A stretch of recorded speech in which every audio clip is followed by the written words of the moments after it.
अस्सलाम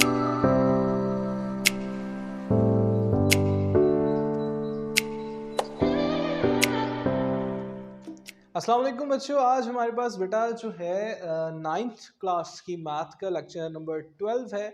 इसके अंदर आज हमने क्या करना है बेटा, आज हमने मल्टीप्लिकेशन ऑफ मैट्रिक्स के बारे में जिक्र करना। अब मल्टीप्लिकेशन ऑफ मैट्रिक्स क्या होता है बेटा, अब मैट्रिसेस को लास्ट टाइम अगर आपको याद होगा जो हमने लेक्चर नंबर पीछे पढ़ा था, ठीक है, इससे पिछले जो हमारा लास्ट टाइम 1.2 एक्सरसाइज शुरू करनी थी हमने, सॉरी 1.3 एक्सरसाइज जो शुरू करनी थी, उससे पहले बेटा हमने बात की थी कि मैट्रिसेस को आपस में ऐड कैसे करवाते हैं, यानी कि एडिशन किस तरह से होती है मैट्रिसेस की, आपस में सब्ट्रैक्शन किस तरह से करवाते हैं, इनके माइनस किस तरह से करवाते हैं। आज बेटा हम क्या करने लगे, आज मैट्रिसेस को आपस में मल्टीप्लाई किस तरह से करवाते हैं, आज उसको देखना। बेटा अगर आपको याद होगा हमने जब ऐड करवाया था मैट्रिसेस को, तो हमने देखा था कि दोनों मैट्रिसेस का ऑर्डर सेम होना चाहिए। अब यहाँ पे जब दो मैट्रिक्स आपको दिए जाते हैं, अब वहां पे बेटा ऑर्डर नहीं देखे जाते, क्या चीज देखी जाती है। अब हम जरा देखते हैं बेटा, फॉर एग्जांपल एक मैट्रिक्स है हमारे पास 2 3 -1 0 और दूसरा मैट्रिक्स है हमारे पास 3 2 1 0 4 -1। अब हम जानते हैं कि ये दोनों ऑर्डर के लिहाज से तो सेम नहीं है, क्या ये मल्टीप्लाई हो सकते हैं। तो अब जरा देखिए किस तरह से बेटा, आपने क्या करना है मल्टीप्लाई देखने के लिए, ये प्रोडक्ट करने के लिए कि हो सकते हैं कि नहीं हो सकते। सबसे पहले आपने जो आपको पहला मैट्रिक्स दिया हुआ उसके आपने कॉलम्स देखने, यानी कि कॉलम्स कितने।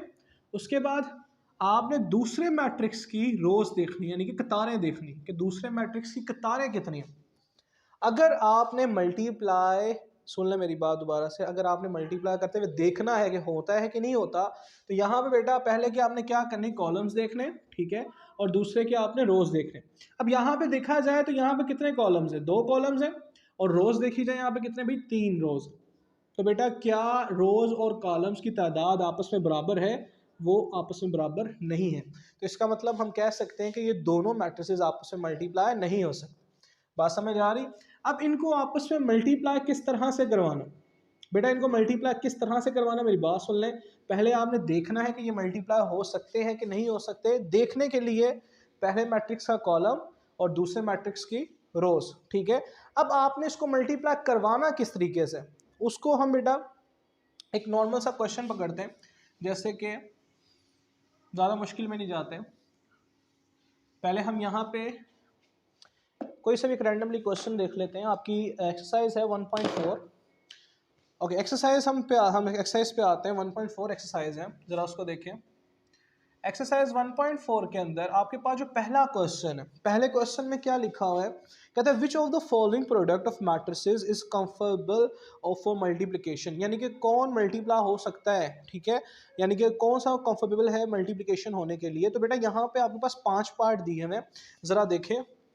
जो चीज़ मैंने आपको बताई है पहले देखने के लिए, तो बेटा एक्सरसाइज 1.4 में पहला पार्ट लिखा हुआ है 1 0 -1 2 -2 3। अब मुझे बताएं कि ये दोनों मैट्रिसेस आपस में मल्टीप्लाई हो सकते हैं। देखने के लिए पहले के कॉलम, 2 कॉलम है और दूसरे की रो, 2 ही रो है। बेटा 2 कॉलम है 2 रो, हाँ जी ये हो सकते हैं, yes it is comfortable for multiplication, यानी कि आपस में ये मल्टीप्लाई हो सकते हैं, ठीक है। अगर मैं यहाँ पे दूसरे की बात करता हूँ, दूसरे में जरा देखें 1 1 -1 0 2 1 -1 3। बेटा यहाँ बताए 2 कॉलम है, पहले के कॉलम देखने हैं, दूसरे की रो, बराबर है जी, बराबर है, ये भी मल्टीप्लाई हो सकते हैं। अगर मैं यहाँ पे कोई रैंडमली क्वेश्चन पकड़ता हूँ, जैसे कि हमारे पास बेटा यहाँ पे 5वां पार्ट देखें, 5वें पार्ट में लिखा हुआ है 3 0 2 1 1 -1 into 1 0 -2 -1 0 सॉरी 2 और 3। अब मुझे बताएं ये आपस में मल्टीप्लाई हो सकते हैं। देखने के लिए 2 1 2 3 कॉलम है, 1 2 3 रोज है। बेटा 3 कॉलम और 3 रोज, यानी कि रोज और कॉलम्स की तादाद आपस में क्या है बेटा, बराबर है। तो इसका मतलब ये आपस में मल्टीप्लाई हो सकते हैं। तो कौन सा नहीं हो सकता वो भी देख लेते हैं हम यहाँ पे। तीसरा देखें ज़रा, 1 -1 0 1 -1 2। अब जरा देखें, पहले के कॉलम 1 है और रोज कितनी है, दूसरे की 2, यानी कि एक कॉलम है 2 रोज, ये आपस में बराबर है, नहीं बराबर, इसका मतलब ये आपस में मल्टीप्लाई नहीं हो सकते। बात समझ आ गई। अब वो रही बात जो मैंने लास्ट टाइम की थी, अभी इसी लेक्चर में की थी, कि इनको मल्टीप्लाई किस तरह से करवाया जाता है, वो आप जरा देखिएगा। बेटा इसी का जो क्वेश्चन नंबर 2 है एक्सरसाइज 1.4 का, उसके अंदर ज़रा देखें, उसमें एक बात लिखी हुई है, मैं ज़रा पढ़ के बता देता हूँ। कहता है अगर ए और बी बराबर हों इस मैट्रिक्स के, देन फाइंड आउट करें ए बी। दूसरा पहला part A B find out करना है, दूसरा पार्ट जो लिखा है बी ए है, अगर वो पॉसिबल है तो ज़रा देखिए यहाँ पे, अगर मैं यहाँ पे बात करता हूँ क्वेश्चन नंबर 2 की, ए जो वैल्यू हमारे पास क्या दी हुई है, वो दी हुई है भाई 3 -1 0 2, और बी क्या दी हुई है, वो दी हुई है 6 और 5। यहाँ पे फाइंड आउट क्या चीज़ करनी है हमने भाई, ए पार्ट यानी कि पहला पार्ट ए बी है, दूसरा पार्ट बी ए है, अगर पॉसिबल है तो। पॉसिबल किस तरह से, अब आप जानते हो, पहले आपने देख लेना है कि ये आपस में मल्टीप्लाई हो सकते हैं कि नहीं हो सकते। अगर हो सकते हैं तो फिर आपने इनको आपस में क्या करवाना है, मल्टीप्लाई करवाना है। किस तरह से करवाना है ज़रा देखिए। अगर मैं पहले पार्ट की बात करता हूँ जो कि ए भी लिखा हुआ है, पहले ए की रकम लिखें 3 -1 0 2, उसके बाद बी की रकम लिखें, बी की 6 5। अब मुझे यहाँ पे ये बताइए आपस में मल्टीप्लाई हो सकते हैं। पहले देखने के लिए कैसे भाई, पहले के आपने कॉलम देखने, 2 कॉलम हैं और दूसरे की रो, 2 ही रोज हैं, यानी कि 2 कॉलम 2 कतार हैं, आपस में मल्टीप्लाई हो सकते हैं। ठीक हो गया। अब इनको मल्टीप्लाई किस तरह से करवाना है, वो हमारा मेन मकसद है यहाँ पे, जो मैं आपको समझा रहा हूँ शुरू से। इनको मल्टीप्लाई किस तरह से करवाना है जरा देखें यहाँ पे। बेटा यहाँ पे हमारे पास मल्टीप्लाई करवाने के लिए आपने पहली, अब ऑपोजिट हो जाएगा, देखने के लिए पहले का कॉलम देखते दूसरे की रो, अब ऑपोजिट करवाने के लिए पहले के कॉलम को दूसरे की रो से मल्टीप्लाई करवाते हैं। दोबारा सुन लें, पहले की रो को दूसरे के कॉलम से, दूसरे मैट्रिक्स के कॉलम से आपने क्या करवाना है, मल्टीप्लाई। बेटा जरा देखें, ये आपकी कतार है और ये कॉलम है, याद रखिएगा एक ही कतार यानी कि एक ही रो, जितने मर्जी आगे कॉलम आ जाए उनसे बारी बारी वो मल्टीप्लाई होगा। बात समझ आ रही है। यहाँ पे सिंबल एक कॉलम था इसलिए एक से ही मल्टीप्लाई होगा। कैसे बेटा, पहली रकम पहली से मल्टीप्लाई होगी, दूसरी रकम दूसरी से। कॉलम देख रहे, रो को कॉलम से मल्टीप्लाई करवा रहे, 3 मल्टीप्लाई होगा 6 से, और बीच में कौन सा निशान आएगा, प्लस। याद रखिएगा जब आप एक रो को एक कॉलम से मल्टीप्लाई करवा रहे हो तो बीच में इनके जो निशान आएगा वो कौन सा निशान आएगा, प्लस का। उसके बाद पहला पहले से मल्टीप्लाई हो गया, अब दूसरी की बारी, 0 किससे मल्टीप्लाई होगा भाई, वो 5 से होगा। ठीक हो गया। आगे तो अब रो खत्म, आगे तो किसी कॉलम है ही नहीं, इसलिए रो की बारी खत्म हो गई। अब अगली रो देखें बेटा, एक रो तो हमने मल्टीप्लाई करवा दी कॉलम से, अब दूसरी रो को भी आपने क्या करवाना है, इसी कॉलम से मल्टीप्लाई करवाना। कैसे करवाना है, पहला पहले से, दूसरा दूसरे से। -1 मल्टीप्लाई होगा पहले किससे भाई, 6 से, बीच में कौन सा निशान, प्लस का। 2 मल्टीप्लाई किससे होगा भाई, वो होगा 5 से। अब जरा देखें, 3 को 6 से मल्टीप्लाई करवाएं, कितना आता है, 3 1 द 3 6 द 18 आता है। उसके बाद प्लस 0 को जिससे मर्जी मल्टीप्लाई करो, आंसर क्या आता है, 0। -1 को 6 से मल्टीप्लाई करो, -6 2 5 द 10। ये हमारे पास क्या आ गया, ए बी आ गया। अब इसको जरा सोल्व कर लेते हैं यहाँ पे। तो बेटा ए बी बराबर होगा, 18 में 0 जमा करें भाई, कितना आता है 18, और 10 में से -6 तो प्लस का 4। ये हमारे पास ए बी का आंसर आ गया। दोबारा देख लें हमने क्या किया बेटा, आप याद रखिएगा पहले देखने के लिए कि मल्टीप्लाई हो सकते हैं कि नहीं हो सकते, आपने पहले के कॉलम देखने, दूसरे की रोज देखनी, ठीक है। अब मल्टीप्लाई करने के लिए क्या करना है, पहले की रोज को, पहले की रो को पहले दूसरे वाले के कॉलम से जाके क्या करवाना है, मल्टीप्लाई। कैसे, पहला पहले से, दूसरा दूसरे से, और बीच में कौन सा निशान, प्लस का। यही अब यही रो अगले कॉलम से भी होगी, लेकिन अगला कॉलम नहीं है इसलिए इसकी बारी खत्म होगी। अब नीचे वाली रो की बारी आई, पहला पहले से, दूसरा दूसरे से, और बीच में कौन सा निशान, प्लस का। ये हमने ये भी फाइंड आउट कर लिया। अगर रही बात इसके दूसरे पार्ट की, अगर मैं देखूं बी ए अगर आपस में मल्टीप्लाई हो सकते हैं, जरा देख लेते हैं। बी की वैल्यू हमारे पास 6 5,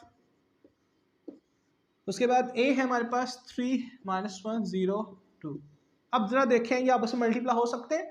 पहले का कॉलम देखें, एक कॉलम है, दूसरे की 2 रोज हैं, ये बराबर आपस में नहीं है, तो it is not possible to solve it, क्योंकि आप जानते हो कि इसको मल्टीप्लाई आपस में नहीं होंगे, कंफर्टेबल नहीं है मल्टीप्लिकेशन के लिए। ठीक हो गया। अब यहाँ पे बेटा हमारे पास इसके जो क्वेश्चन नंबर 3 में है कुछ मल्टीप्लिकेशन है, इसके पहले 4 पार्ट जो है बेटा वो एक जैसे हैं, ठीक है। तो पहले 4 जरा देख लें, पहले 4 में से एक देख लें, इसको नोट कर लीजिएगा, मैं रेस कर रहा हूँ। यहाँ पे क्वेश्चन नंबर 3 आज के लेक्चर में हमने एंड करना है, इंशाल्लाह ताला नेक्स्ट लेक्चर मिलेंगे क्वेश्चन नंबर 4 के साथ। और क्वेश्चन नंबर 3 में बेटा हमारे पास जरा उसको देख लें, ओके मैं रेस कर रहा हूँ कंप्लीट। ओके क्वेश्चन नंबर 3 में बेटा पहले 4 पार्ट जो है, पहला दूसरा तीसरा चौथा पार्ट, ये चारों एक जैसे हैं, तो इनमें से कोई एक रैंडमली क्वेश्चन पकड़ लेते हैं। तो यहाँ पे फॉर एग्जांपल मैं पकड़ लेता हूँ क्वेश्चन नंबर 3 का चौथा पार्ट देख लेता हूँ। चौथे पार्ट में लिखा हुआ भाई 6 माइनस 0, वैसे अलबत्ता 0 के साथ कोई निशान नहीं होता, शायद गलती से लग गया होगा, ज़रा देख लें। ओके मल्टीप्लाई किस तरह से करवाया जाता है बेटा? अब यहाँ पे आपने मल्टीप्लाई करवाना है, इसमें उसने बोला नहीं कि कंफर्टेबल है कि नहीं है, इसमें बोला उसको प्रोडक्ट करें, मल्टीप्लाई करें। किस तरह से करना है? पहले की रो को पहले के कॉलम से मल्टीप्लाई करना, पहला पहले से, दूसरा दूसरे से। किस तरह से जरा देखें। 6 मल्टीप्लाई होगा 4 से, बीच में कौन सा निशान आता है? प्लस का, और 0 मल्टीप्लाई होगा 0 से। वो माइनस का 0 लिखो, प्लस का 0, 0 से कोई निशान नहीं होता इसलिए 0 0 ही रहेगा, ठीक है। और 6 4 24, यही हमारे पास का क्या आ जाएगा? आंसर आ जाएगा, क्योंकि आगे मजीद सोल्व नहीं कर सकते इसको, ठीक हो गया। ये हमारे पास का क्या आ गया? आंसर। उसके बाद बेटा हमारे पास कोई और क्वेश्चन देख लेते हैं। इसका पार्ट 5 देख लें ज़रा। पार्ट 5 में बेटा हमारे पास क्या लिखा हुआ है? लिखा 1 2 3 -3 0 6 -1, उसके बाद 4 5 0 -4। अब ज़रा देखिए इनकी रोज़ और कॉलम काफ़ी ज़्यादा है, अब इनको किस तरह से करवाना है ज़रा समझ लें, इंपॉर्टेंट है, क्योंकि आपका जो क्वेश्चन नंबर ऑनवर्ड 4 पार्ट है, क्वेश्चन नंबर 4 है, उसमें जो पार्ट्स हैं वो तकरीबन इस जैसे ही हैं। तो ज़रा देखें किस तरह से करना है इनको। बेटा आपने क्या करना है, पहले जो मैट्रिक्स की रो को यानी कतार को अगले मैट्रिक्स के कॉलम्स से, यानी कि ज़्यादा सारों को, जितने भी कॉलम्स होंगे सबसे मल्टीप्लाई करवाना, यानी कि एक रो इन दोनों कॉलमों से जाके क्या होगा? मल्टीप्लाई होगा। बात समझ आ रही है? किस तरह से होगा? पहला पहले से, दूसरा दूसरे से, ठीक है। जरा देखें 1 जाके मल्टीप्लाई होगा पहले 4 से, बीच में कौन सा निशान? प्लस का, फिर 2 मल्टीप्लाई होगा 0 से। अब यहाँ पे आपको फासला नजर आ रहा है, गैप नजर आ रहा है, आप यहाँ पे भी क्या दे दो? गैप दे दो, यानी कि फासला दे दो। अब यही रो अगले कॉलम से, पहला पहले से, दूसरा दूसरे से। अब 1 मल्टीप्लाई होगा 5 से, बीच में कौन सा निशान? प्लस का, 2 मल्टीप्लाई होगा माइनस के 4 से, ठीक हो गया। एक रो जाके दोनों कॉलमों से मल्टीप्लाई हो गया कंप्लीट। अब इस रो की बारी खत्म हो गई भाई, अब किस रो की बारी? अगली रो की बारी, जो हमारे पास नेक्स्ट रो है, जो कि नेक्स्ट कतार है, वो है 3 -3 और 0। अब बेटा ये कतार भी जाके इन दोनों से जाके क्या होगी? मल्टीप्लाई होगी, दोनों कॉलमों से, पहला पहले से, दूसरा दूसरे से। -3 मल्टीप्लाई होगा 4 से, प्लस का निशान, और 0 किससे मल्टीप्लाई होगा? 0 से। हो गया, एक कतार एक कॉलम से मल्टीप्लाई होगी। अब यही कतार यानी यही रो नेक्स्ट कॉलम से मल्टीप्लाई होगी, पहला पहले से, दूसरा दूसरे से। -3 मल्टीप्लाई होगा 5 से, प्लस का निशान, 0 मल्टीप्लाई होगा माइनस के 4 से। हो गया बेटा, इस कतार की बारी भी क्या होगी? इस रो की बारी भी खत्म होगी। अब नेक्स्ट रो पकड़ते हैं। नेक्स्ट रो हमारे पास क्या है भाई? 6 -1, वो जाके इस कॉलम से भी मल्टीप्लाई होगी और इस कॉलम से भी, पहला पहले से, दूसरा दूसरे से। 6 मल्टीप्लाई होगा 4 से, प्लस का निशान, -1 मल्टीप्लाई होगा 0 से, ठीक हो गया। अब ये रो अगले कॉलम से मल्टीप्लाई होगा, पहला पहले से, दूसरा दूसरे से। 6 मल्टीप्लाई होगा 5 से, प्लस का निशान, -1 मल्टीप्लाई होगा माइनस के 4 से। चल इनको मल्टीप्लाई करवा के हल करवाते हैं। 1 4 the 4, 2 0 the 0, 1 5 the 5, plus minus minus होता है मल्टीप्लाई में, 2 4 द 8, ठीक हो गया। फिर -3 को 4 से मल्टीप्लाई करें, -12 आता है, 0 को 0 से करें 0 आता है, -3 5 द -15, और प्लस माइनस माइनस होते हैं, लेकिन जरूरत नहीं, क्योंकि 0 को जिससे मर्जी मल्टीप्लाई करें आंसर क्या आ जाता है? 0 आ जाता है। 6 4 द 24, ये भी 0 हो जाएगा, चलो लिख लेते हैं। 6 5 द 30, माइनस माइनस क्या होता है? प्लस, 1 4 द 4, ठीक हो गया। अब इसको ज़रा हल कर लेते हैं। 4 8 में से 5 निकाले, माइनस का 3, -12 -15 24 34, ये हमारे पास क्या आ गया? इस मैट्रिक्स को प्रोडक्ट करवा के, मल्टीप्लाई करवा के हमने आंसर निकाला, ठीक हो गया। इस तरह से बेटा आपने क्वेश्चंस करने कंप्लीट, क्वेश्चन नंबर 3 के जितने पार्ट वगैरह रह गए। और इंशाल्लाह ताला बेटा नेक्स्ट जो लेक्चर है हमारा, लेक्चर नंबर 13, उसके अंदर हम क्वेश्चन नंबर जो 4 है उसको हम डिस्कस करेंगे, जो कि इसी मुताबिक है। आप कोशिश करिएगा कि उसको भी 1-2 सवाल ट्राई करने की, अगर नहीं होती तो इंशाल्लाह ताला मैं नेक्स्ट लेक्चर में आपको करवा दूंगा। उस वक्त के लिए अल्लाह हाफिज़।